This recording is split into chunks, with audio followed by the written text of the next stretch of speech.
All right, everybody, let's start with this speech that Phil Robertson made. Here you go. Here's what he said, as close to verbatim as I could get while still saying it quickly. I'll make a bet with you. Two guys break into an atheist home. He has a little atheist wife and two little atheist daughters. Two guys break into his home and tie him up in a chair and gag him.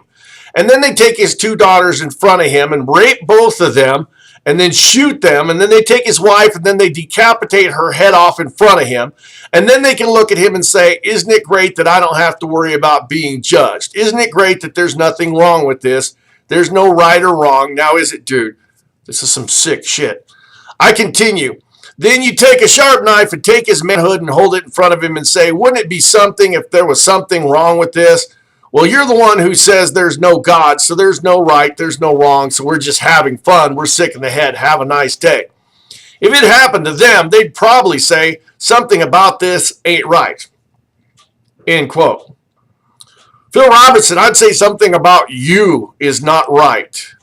Is it the Christian way to go to sit around and think about horrible punishments for people who don't necessarily agree with what you think? It's absolutely disgusting. You are one of the lowest forms of life on this planet. Now, this kind of takes it to the old argument, and basically this is kind of what he's saying is that you can't be good without God. All right? Well, what about China? What about Norway? What about Denmark? What about Russia? What about Sweden? What about another dozen or so countries that do not believe in the same God? They're not running around cutting each other's heads off and raping kids. No, you know where that happens? The countries with all the religion. It does. Come on, I'm sorry, it's true.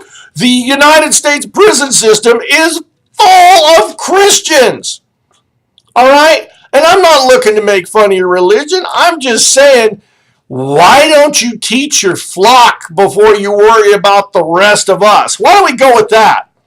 It's called cognitive dissonance, Phil. It's when all the facts are right there in front of your face, but you don't believe them because it doesn't agree with the way your daddy brought you up.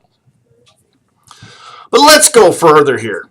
Wouldn't it be funny, Phil, if your entire family was in one of those traffic accidents that happened so quickly that it was almost slow motion, and each one of them died a horrible, awful death one by one, and you had to watch each and every single one of them die, and you thought, wow, at least they're going home to Jesus.